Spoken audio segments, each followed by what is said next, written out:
Velkommen til Hoppeborgens hjemmevideo. Vi skal til at lave candyfloss. I har fået maskinen ud af bilen og ind, hvor den skal stå. Pas på at have kuplen på, så at de ikke får fnuller over hele huset.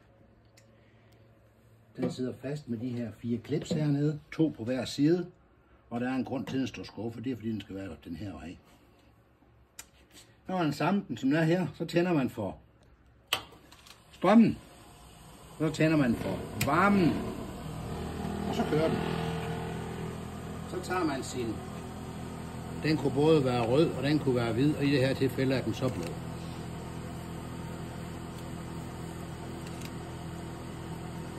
En skovlfuld. En skovlfuld. Eller ned i midten.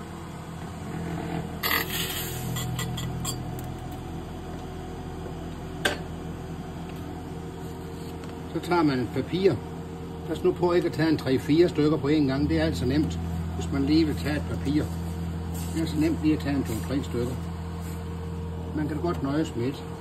Så kan man godt stå og snakke lidt om, at det her det er sukker, og det er blå. Og så lige om lidt, så kommer det her op i. Men det skal lige være varmt. Når man er færdig med at lave sin candyfloss, så skal man huske at slukke for varmen. Den der hedder heat hernede. For ellers så bliver den næste candyfloss altså en lille smule hurtig. Og kan godt få en bismag og brændt, fordi at hovedet den er. Så der kom det. Så nu er det ved at være der. Det var ikke længe nok. Jeg skal lige have hovedet varmt lidt op. Se, hvor vi kan. Man behøver ikke være særlig professionel. Der er i øvrigt video på YouTube over, hvordan man gør.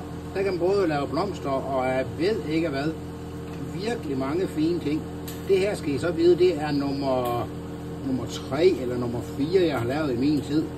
Så det er ikke fordi, jeg er professionel endnu jo, men det kommer jo nok.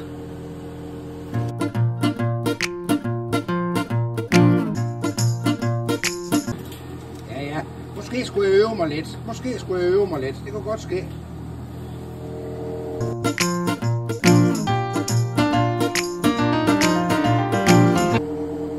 Det skal jeg lige øve mig lidt i. Det må I undskylde. Jeg laver lige en ny video lige om lidt, når jeg er blevet bedre.